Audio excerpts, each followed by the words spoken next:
Thank everyone for coming to our meeting, Concerned Citizens for Good Government. We appreciate our guest speaker being here. We'll get to her in just a few minutes. Chad Leger, candidate for sheriff for Lafayette Parish, will be here. So that's our next meeting. And at this time, we'll follow our usual tradition and ask that Mr. Al please lead us in a prayer.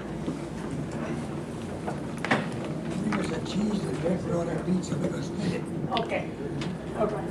Our Heavenly Father, at this Easter season, we thank you that your Son paid the punishment for our sins by dying on the cross. We thank you that he rose again to prove that death is truly defeated. We place our trust in you to be our Savior. Guide us through all the dark times of our lives and give us courage to live for you always. In Jesus' name, amen. Amen. Carol would ask that you lead us in the prayer, in the Pledge of Allegiance. I pledge allegiance to the flag of the United States of America and to the republic for which it stands, one nation, under God, indivisible, with liberty and justice for all.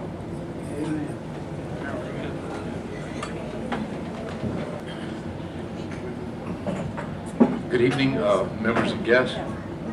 We appreciate everyone being here this evening, especially our guest speaker. She is a new Lafayette resident, but she has been here 2 years, and you've seen a lot of her. I see her almost 3 or 4 times a week as far as the writing a little block on the first and second page, I believe. And we're certainly happy that she's able to come.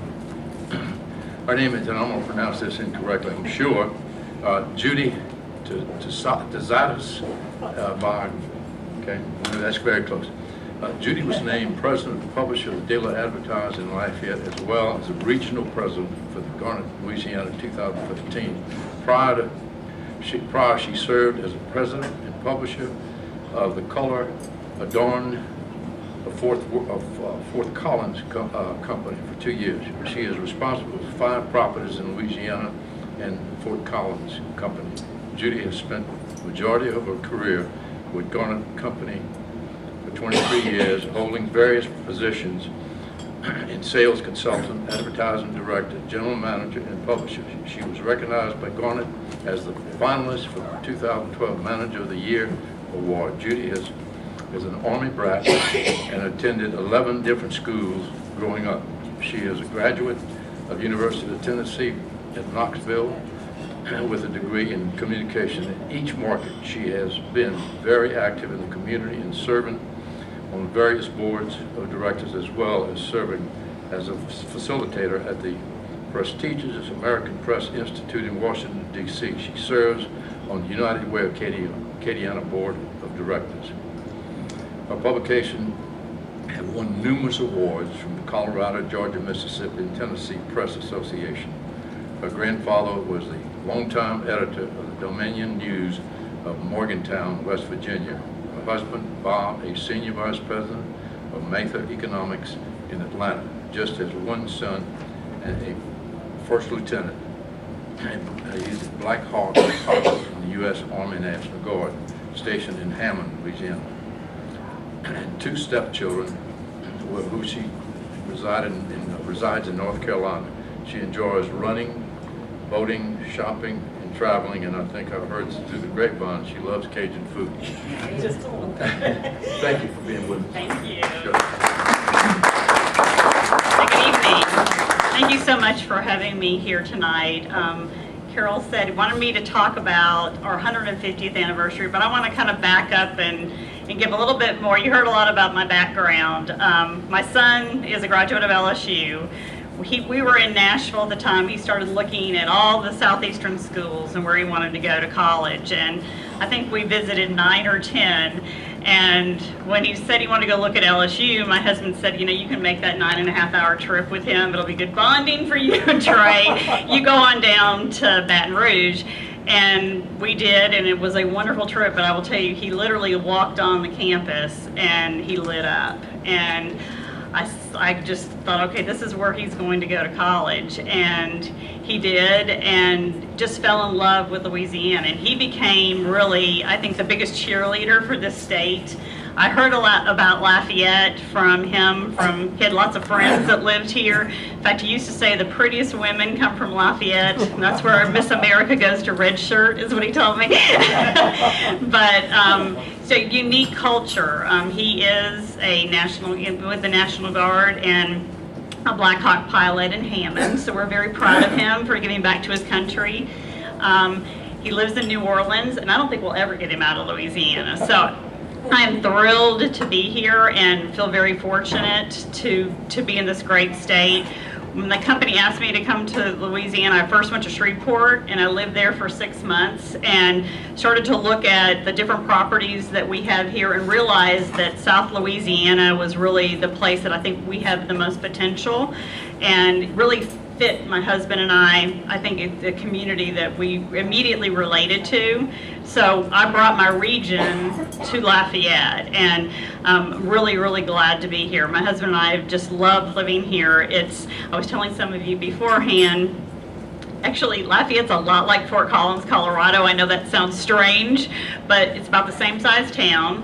It has a university. It has a community that loves to give back and to volunteer. And so it feels very, very similar. It's a little warmer in the summer, but overall it feels a lot like where I came from.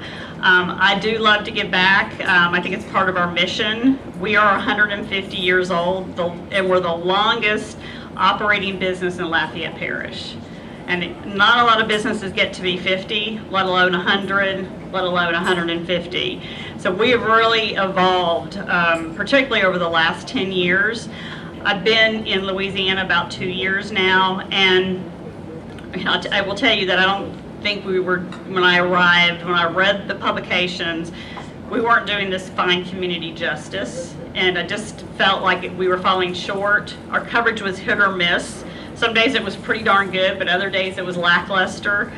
We didn't give perspective or give follow to a story, which is so important. A reader wants to know about something going on, and they want to understand what's happening, what happens next, and then what happens following, and how is it resolved, or is it still a work in progress. So we weren't connecting those dots.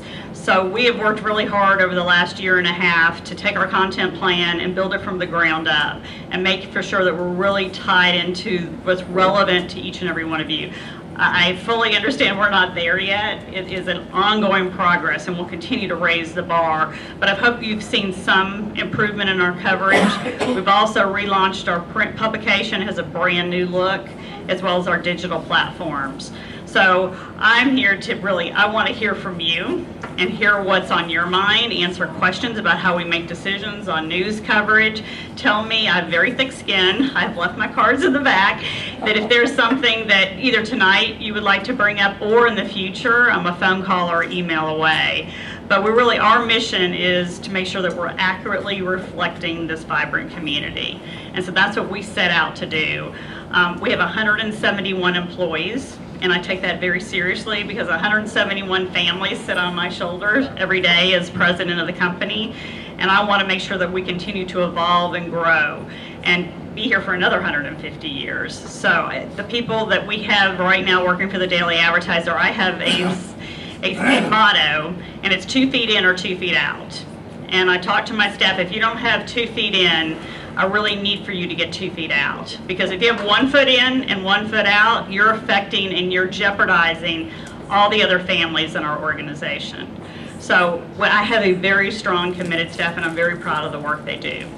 What questions can I answer for you? Because I think this is where it's going to get really interesting. I know several of you said you guys wanted to ask me some questions. Okay, yeah, come on up if you got a question. Frank's got one. Good. He's a pretty nice guy. So. That's okay. Okay.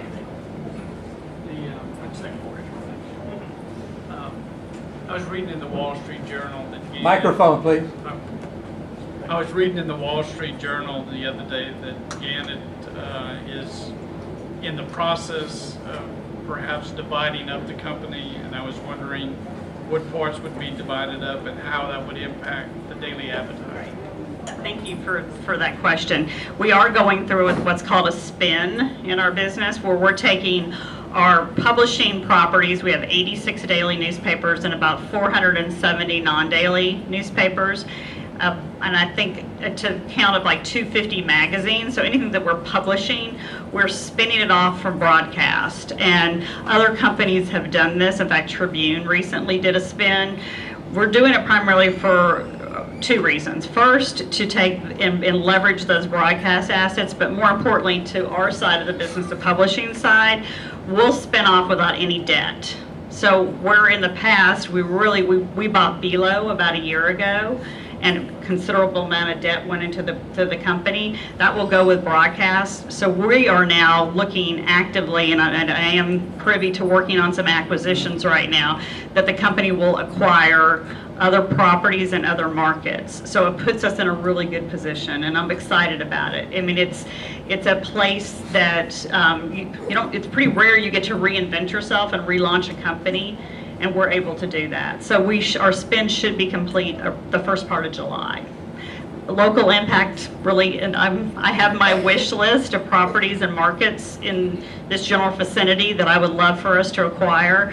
So that could be a positive if that comes to fruition. But other than that, I think pretty transparent to the community. Thank you for the question. I've got a question with reference to how is it that we can improve upon our public meeting notice? In other words, who do we notify at the Advertiser that we have an upcoming meeting in 2 weeks, and what format that we need to follow, and how we can get that in the paper for free? Okay, absolutely. And first of all, you have my card, so I'm always a great point of contact, but Maggie Shipley does all of our events, and she pushes it out not just in print, but she puts it on social media and all of our digital platforms. So Maggie Shipley. And then also, if that doesn't stick, we have an email address called news@advertiser.com, and it's an email address, and you can send it there. Usually you can find that on page 2, but I welcome you to send it to me, and I'll get it to the right person if that's just easier. Thank you so much. You're welcome.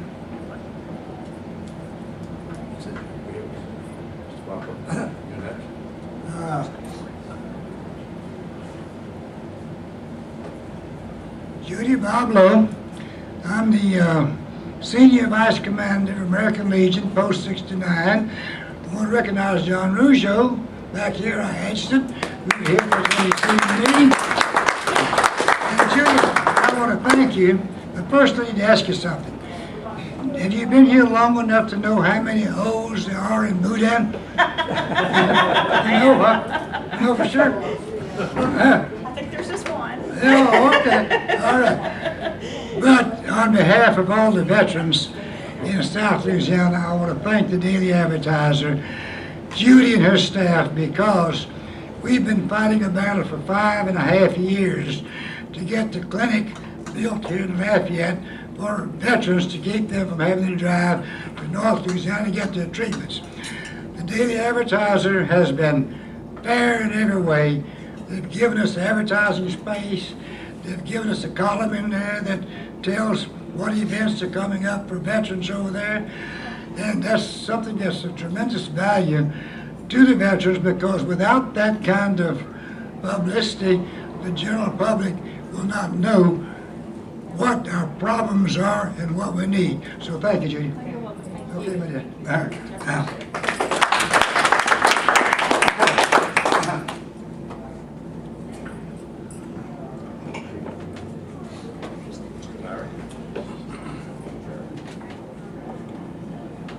Mr. Terzotis, I have a little bit of a historical background on that as a former newspaper man.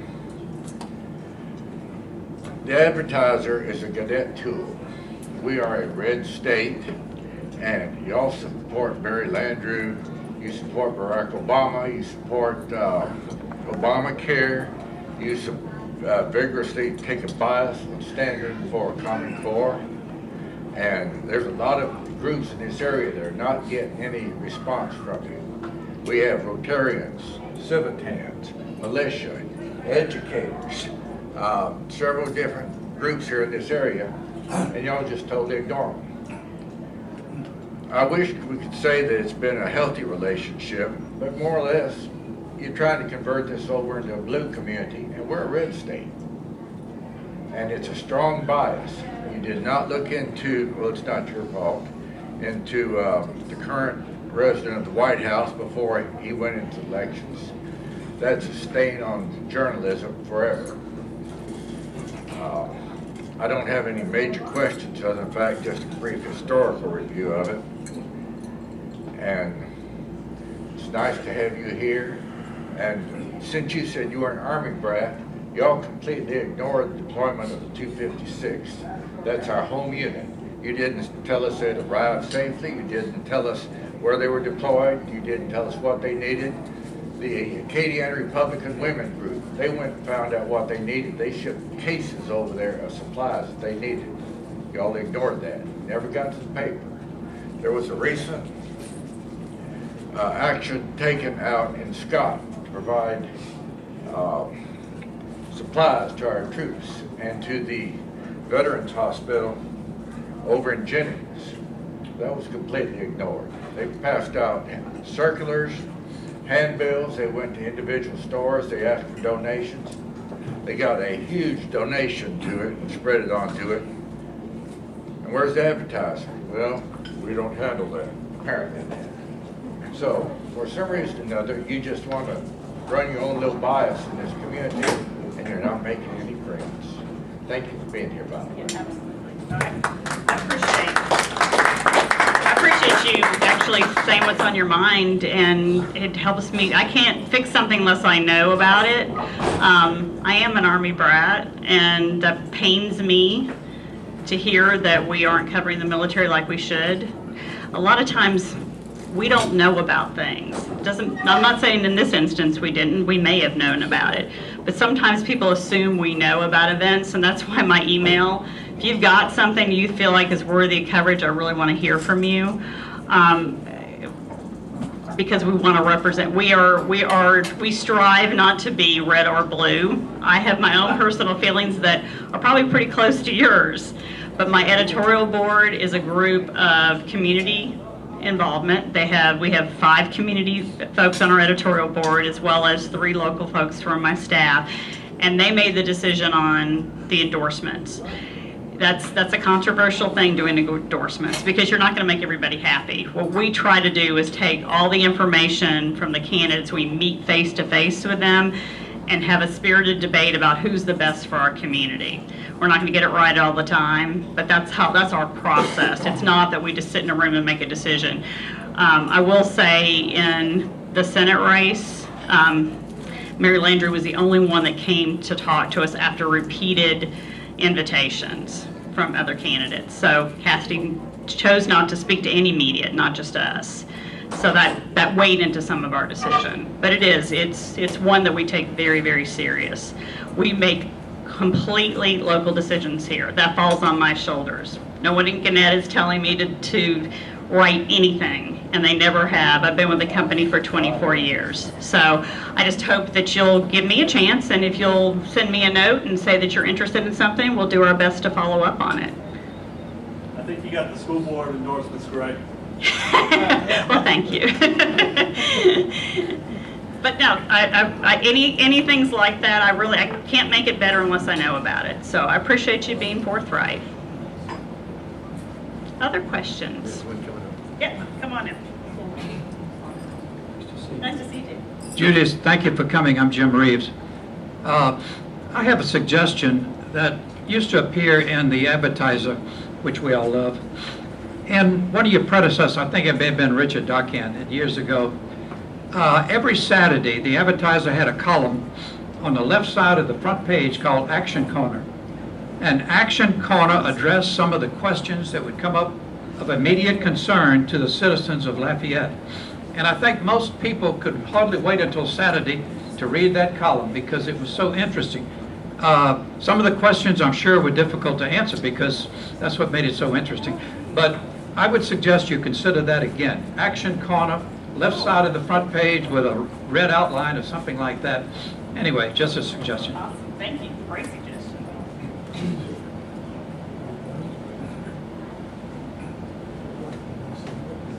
Hello again. I had a little chat with Miss Judy a while ago. We'll keep you straight. Just keep in touch with us. Good.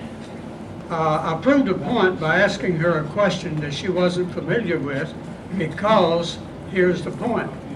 We have a bill now in in Baton Rouge, Senate Bill 34, presented by Senator Cortez, to make it a law that all seniors in Louisiana must pass this questionnaire that all immigrants must pass in order to graduate. She wasn't aware of it. That's my whole point. No matter what we do, if nobody knows about it, what good does it do? We might as well spit in the ocean and forget about it. But I think we'll keep it straight. You have promised that there's a possibility that we can do something about it, because our young people are our future. If we don't take care of our future, then God help us. Thank you very much. You gave me shit. And by the way, I gave her a copy of the quiz. There is a possibility that she might be running one question a day for 100 days with the answers also in there to help, shall we say, make our people aware of the Constitution of the United States, which evidently the people of Washington don't know anything about. Thank you.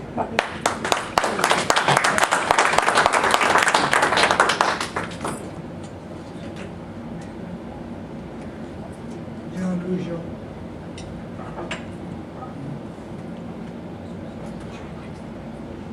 I'm John Russo, and I'd like to compliment you, but I think we need to extend it a little bit more. The article that we put every week for the veterans on what everything is happening in Southwest Louisiana, all the events, all the projects we have going. Karen Fontenot is responsible for sending it to you, and y'all put it in the paper, and it has helped tremendously. Right now, we have this project where we have a bus that will be taking World War II veterans to New Orleans, all expenses paid, to the World War II Museum over there. And because of that advertisement and that article in the paper, we have got a tremendous amount of response on that. I think we need a little bit more space, is what we need. So if you can look into that, I would appreciate it. Absolutely. Okay? So good Thank to you. hear that. Thank Okay. you. Thank you. Nice to meet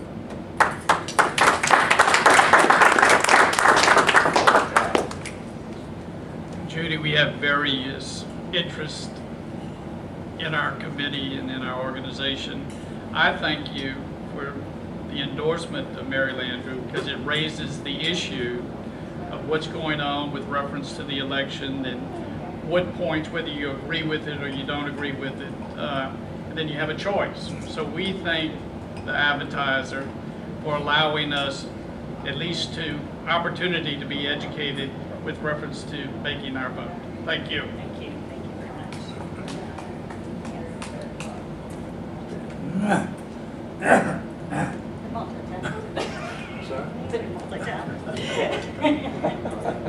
We'll see. Hi, my name's Ed. A long time ago, I won't say how many years, I had a friend that worked for the Daily Advertiser. This doesn't fall on you, but his description of it at that point was that it was the best named paper in the state, just advertising, and that it wasn't worth toilet paper. He was a reporter. He left, of course, disgruntled and went elsewhere. His gripe was that the Daily Advertiser would not handle controversial subject matter. That if it bothered too many of the advertisers and the big ads that were going in the paper, that had an influence on what the community would and would not talk about. Obviously, that was an editorial standard somewhere in the makings of the company that was set up. So then you come along. So now I'm curious, you must have some kind of editorial standards that you and your staff are going by. And I would just like for you to talk about it. I kind of want to know, you know, I like to hear the good things about Lafayette, but I like to know what's broken too, and what's bad. And I'm mischievous like that. So, you know, I want to know what you would handle and what could possibly cause you to not want to handle some issue. Perfect. Great question. And you know, I think there probably are publishers even in our company, Gannett, and other companies and privately held that really look at the bottom line and say, if we wrote this story, what's the impact going to be on advertising? And you just can't do that to be credible. I mean, the bottom line is you're selling yourself and nobody will believe you. And so I can't think of a topic that's off limits for us. What's off limits is not making sure that we're telling both sides of a story. We're not fully sourced to make sure that we're not in a libelous position or a slanderous position. I get a lot of news tips, and when I try to dig into them, people like, oh, they want to be anonymous, and they don't want to give enough information for us to really dig into the story. And sometimes we'll try to chase that, and it'll be a dead end. So, I mean, that's really the criteria. There's absolutely, I have unfortunately and fortunately been in my career where we've written stories that I've lost hundreds of thousands of dollars in advertising because I wrote about a dealership one time when we were in Murfreesboro, Tennessee, and they had some unfair practices that they were doing in their financing department. It was one of our largest advertisers, and we weren't going to put that under the rug. We wrote it. We gave them the opportunity to tell their side of the story. Ended up that for decades that business is gone. But that's just part of being credible. So you have to, in my mind, you can't blur those lines.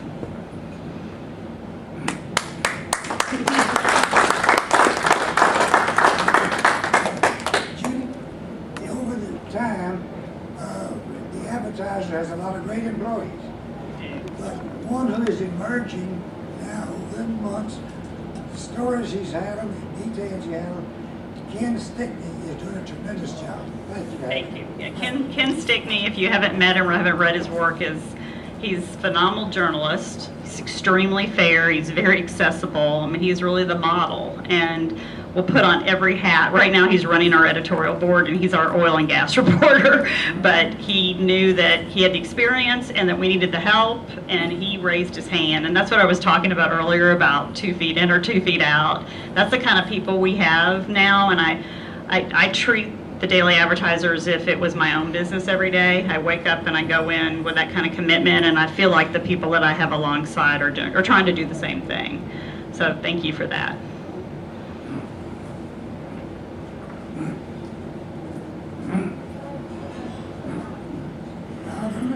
I'll speak.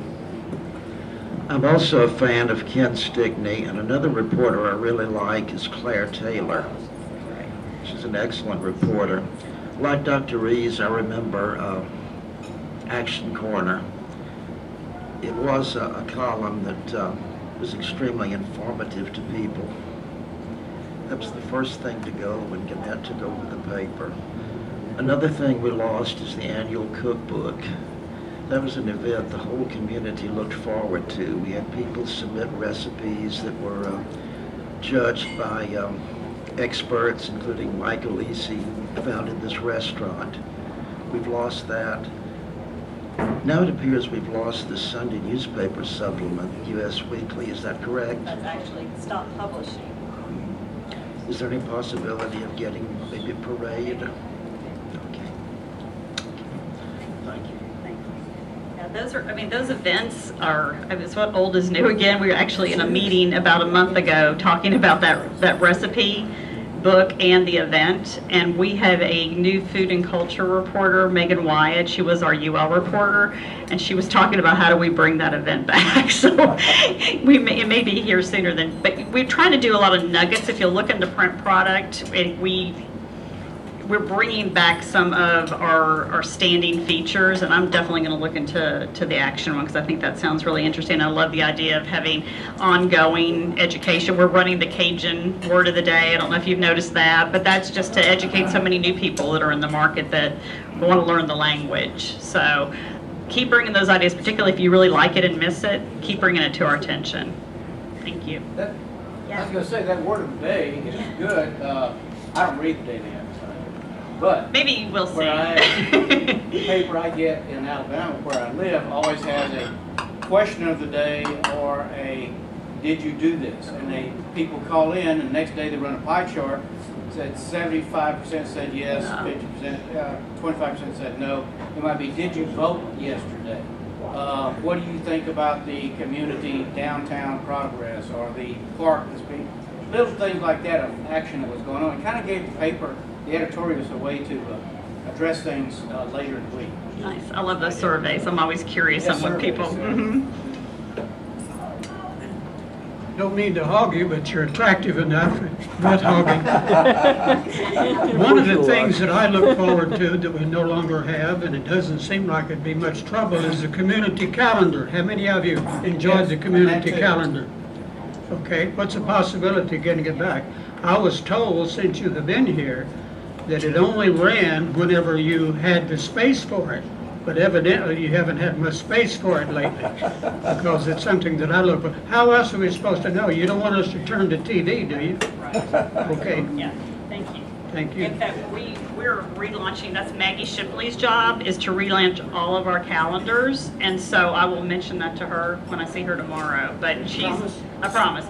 I know she's putting a lot of it online, but you're used to reading this in print, so we need to figure out a solution there. Yeah. That's good. That's good too. Calendar. I think we'll keep you. Okay, thank you. I'm just adding nuggets. No, you're okay. You're okay. Just adding nuggets to it. Price of West Texas Intermediate crude, as opposed to say Brent crude or Malaysian crude, something like this. You just can't find it in Advertiser anymore. That's something that's important to this community. We'd like to know what the current price of crude is. 70,000 Russian troops put up on an arm over there, not a word in Advertiser. 6 home invasions within Lafayette Parish in the past 2 months, not a word in the Advertiser. But they get fired, if the house burns and people die in it, yes. Not a word about that in the Advertiser. There is no national news there. Please work. Thank you. Thank you for the home invasion, because that's something that's everybody's public safety that we want to know about. We have consciously dialed down our national news to give more space to local. That's one of those give and takes in a community, to try to tell that local story the strongest that you can and give it the most space. And we have leaned on AP and USA Today to be our national solution, but things are important here. They're national stories. It's also important that we play them big. So I'll talk to my editorial board about that. I thought I would take just a minute. Do I have still just a few minutes? Okay. And just talk about a story. How does stories develop? Because I think when I talk to people, they're curious, like, how did you get that story? We start the day with our daily news meeting, and we're out there on the web surfing to see what stories, what's populated, what people are talking about on social media, what other media outlets are reporting on, what we check the police blotters. We're really just have, if you can imagine, just ears to the ground, and we have about 30 people in our newsroom right now, and we huddle around these big TVs and talk about what's the talker. And some of them are your standard fare, like, okay, you've got a school board meeting and these are going to be the issues, or we have a city council meeting and this is coming up for vote. But behind the scenes, it's about why do people care?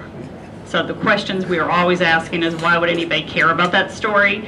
And then what becomes of it is things that you wouldn't really suspect would be a news story is what really got people talking. Do you remember the Boudin king cake? That story that we wrote was shared 22,000 times in social media. 22,000 times, and it wasn't picked up by Reddit until like really late in that run. So sometimes it's the unexpected, it's the things that make things unique is what people want to read about. So when we're sitting in that news meeting, it is a matter of idea generation. So when you think, gosh, I wonder what that hole in the ground at this corner is, send us a note, send us a news tip, send me a note, so that we can, because we go through emails and say, hey, I got this tip from a reader and they want to know X, and it becomes part of our daily news meeting. Decide, do we assign that story out? And then from there, it's a matter of the reporter working on the story, and some stories can take just a matter of minutes, and other stories that are investigative can take weeks, and there are multiple sources with multiple reads. So we have kind of our quick hits, and then what we call our enterprise, which is that longer form, which we connect the dots. And so that's assigned out, and it's a little bit of a balancing act. Back in, not too long ago, probably 2 years ago, we were worried in those news meetings about how many stories are we going to have on A1? What are those stories going to be? What's on the front of lifestyles? What's on the front of sports? Now we've actually thrown that whole concept away, and it's not about where a story is going to be played. It's about what the stories are. And we have a whole team at the Daily Advertiser that worry about slotting those stories and putting them in print, and assigning out art or photography, deciding where they're played on the website. We try to keep the journalist away from that process. We get them focused on really telling the good stories. So it's an interesting way about stories coming to fruition. And we open up our news meetings, so if you ever are interested, they usually last about 30 minutes. They're at 9:30 every morning. If you have any interest in attending one, zip me a note. We'd love to have you just come and just sit and watch and listen, because I think it's a really intriguing process. Okay. Any last questions? You guys have been great. I really appreciate it, and I do hope that you'll stay in touch. One more. Okay, come on. Again, a long time ago, I used to work for the Times of Acadiana when it was under previous ownership, the magazine. And of course, those guys have a reputation for taking on all kind of controversy. But I was just curious, are you still doing the Times of Acadiana, and are you going to continue, and what's the outlook for that particular part of your Oh, you queued me up great. The Times of Acadiana, it's morphed into an entertainment publication, but kind of a mediocre one. So April the 20th, we are relaunching it, along with a full digital platform and an app. And you're going to see a lot more community writers in it, as well as Herman is a staple and Dominic are a staple. But we're devoting more resources. It's going to be bigger in terms of page count, because we really, that's entertainment is part of this, ingrained in the culture here, and we weren't putting out a product that we felt like really showcased all the offerings. So going to have some of it, a little bit of day trip travel, which we haven't had before, but most of it is really what you're going to do right here in Lafayette Parish, and what makes from the bar scene all the way to the symphony. So a little bit for everyone, depending on what people want to get involved in. But yes, thank you. And the Mays are they've been very supportive of the Daily Advertiser. In fact, I was on a plane recently with Sherry, sat next to me, and her and I were putting together an event, which may just shock the world, but the Advertiser and the Independent, we're going to have an event in September together. So yeah, because we all have to work together. We don't need to, we're all, we're just trying to tell the story like they are. So. Okay, come on. Being that you're going to be doing this advertising, it'd be part of 150 years. In other words, if this group here, for instance, part of the original group we got together, Microphone. Sorry. But in other words, 28 years. How would you go about talking to the right party where we can be part of that 150 years? Open to, how would this group become part of the 150th? We are actually going to be putting on a number of forums, and maybe we have a great facility. I'm not sure if all of you have had the opportunity to come into the Daily Advertiser, but the community room, it really should be a community room. So it's available for you at no charge. Just let me know, and my assistant she'll reserve it for you. But our idea is to get more people coming in and using our fine facility. And through the 150th, we're going to be doing some forums. So I don't know if you wanted to do some community outreach and bring together a panel, and we could host it for you at no charge. But yeah, would love to have you be a part of it. Awesome.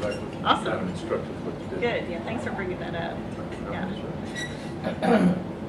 Other questions? We also offer press tours if you're ever interested, or you have groups that might be interested in coming to look at our press run. That's always, I think, just a really special occasion. And we do it Tuesday nights at 5 every Tuesday, or by schedule. So you can just let us know.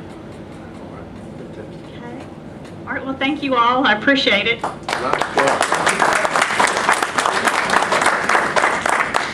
Before we close, we have a gentleman that came in this evening to listen to Judi speak, and I'd like to recognize him. And matter of fact, if you have something you'd like to Terzotis. He's running for District 45 House of Representatives.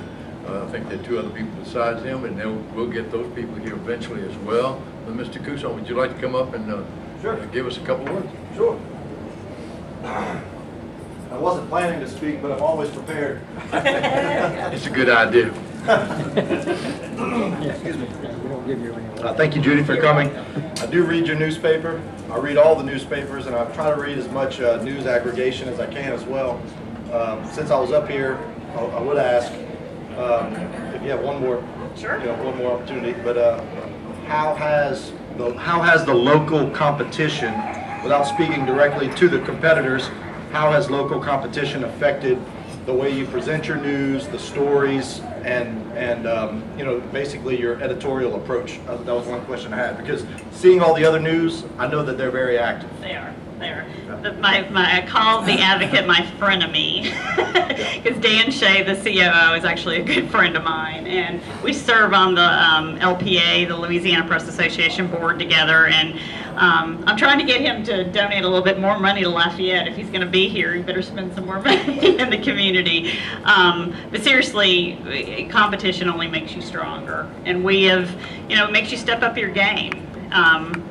John Georges, that owns the Advocate, is a smart businessman, and he sees a great community that he wants to be a part of, and I can't say I blame him. So that means we just have to do our job even better. The advantage we have been here a long time, and we have deep relationships, and I have about 30 people in my newsroom, and they have 3. So right now, they're really going hard on UL, which is smart, because that's a passion topic of this community. That makes a lot of sense. On the business side, they're working really, really hard to get the real estate community behind them. When I look at their circulation, they're not doing too bad. They have about 6,000 subscribers, and we're about 34,000 on Sunday. So there's definitely a place in this market. It's interesting, it kind of reminds me of Fort Collins. We were about an hour from Denver, and so the Denver Post was our biggest competition, and we were a community newspaper about this size as the Coloradoan. And I always tell people they're always going to do state and national better than we are, because that's real. They're in the capital, being in Denver. So I kind of feel the same way about the Advocate. If you want deep LSU coverage and you want a lot of state government, read the Advocate. They're going to do it better than we are. But when it comes to local, that's where I feel like we better be loud and proud that we should own local, and that means everything UL, really oil and gas that we talked about just a few minutes ago. We got to own that better. Education, health care, what's good about living in this community, entertainment, we have to own that. So it makes us get up and be a little sharper on our toes, but I think we also can work together. And I'm really trying hard. I'm part of Project Front Yard and One Acadiana to bring all the media together, because one thing I've found in the 2 years that I've been here is this really combative culture among the media, and I don't think that's healthy for a community. So I invite my competitors, if you will, to work together to make Lafayette better. So that's what we're trying to do. Thank you. Okay, so if you missed it, my name is Jean-Paul Couson. I am a candidate for District 45, which basically we're in the middle of District 45 right now. It's a state representative seat. The election's October 24th. It's an open seat. Joel Robideau currently holds it, and he's term limited this year. So I'm seeking to replace Joel Robideau. We've got 2 other candidates that have entered the race. They're good people. Basically, over the next 6 months, we're each going to be able to talk with the community and show why I'm the best person for the job. You know who they are? Yes, sir. One's by the name of Andre Como. He's a commercial insurance agent here in town. And the other is Jan Swift, who's with Upper Lafayette Economic Development Foundation. Just a little bit about myself. I'm a local business person. I am a title attorney here in town. I have a title company called Andrus Boudreaux Complete Title. So I'm a real estate lawyer. I also build houses with a business partner of mine and have real estate, commercial properties, some rental income. My wife and I have lived in Lafayette for the last 8 years together. We have 3 children. My family's from Lafayette. My dad was George Cousson. He was a local physician, and he was the quarterback for the Cajuns the last time they went to a bowl game before Coach Husband, 1970. So thank you, Coach Husband. And my grandfather was Dr. Louis Cousson. He was a professor at UL and the Dean of the College of Education in the 70s and early 80s.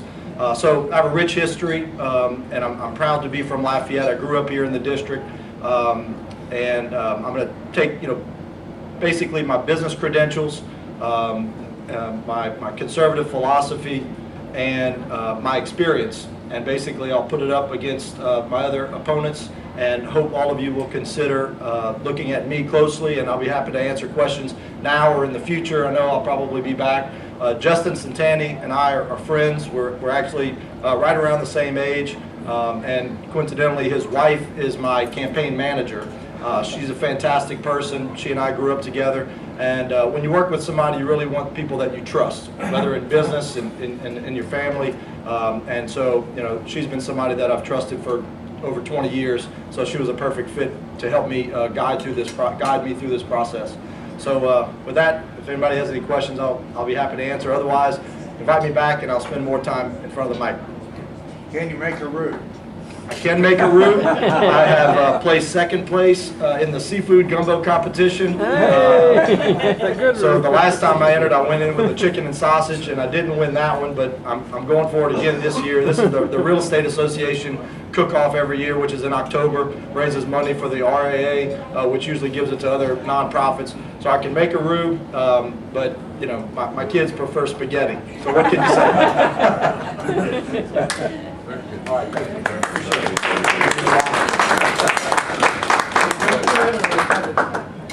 Is there a comment, or is an opportunity to make a comment while you're here, a question still? Maybe they hadn't been answered. Tom, you're running a little late. I know you would have had at least one question, but anyhow, thanks for coming. If there's no other... Tommy, this is your publisher? Tommy, I do. My father was a career journalist. Former president of the Louisiana Press Association in the actual conference of Weekly Advertiser. Nominated with Pulitzer Prize. Worked for the Advertiser twice. Founded the Acadiana Profile magazine. I've been around journalists all my life. I like to say that I was around spinning presses in utero. You want to add to that? Welcome to Lafayette. Tom, thanks a lot for coming. If there are no other questions, I want to thank everyone for being here and meeting. Oh, we do have a question.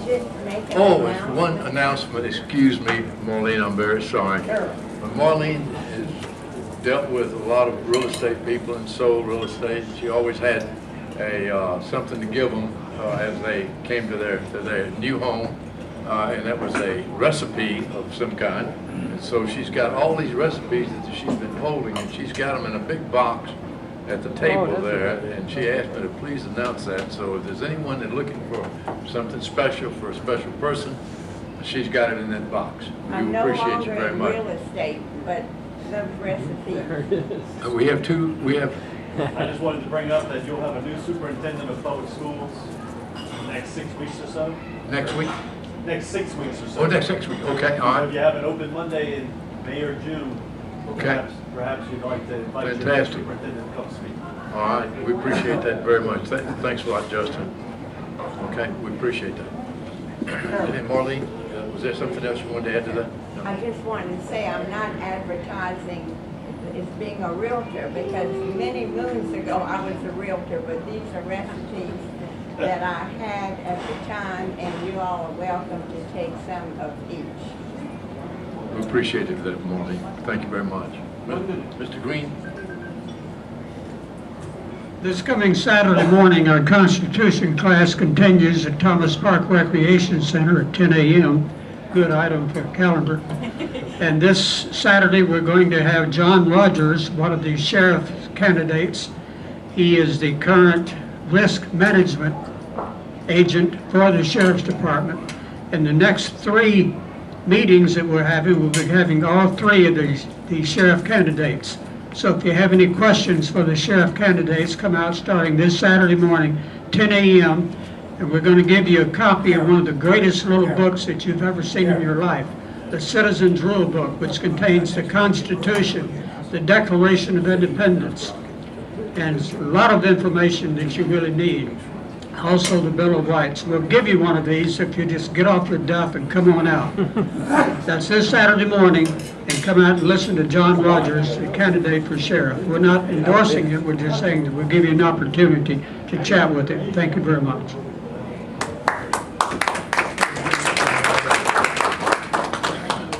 Mr. Lowe just reminded me that for our next speaker, he wanted me to mention it again.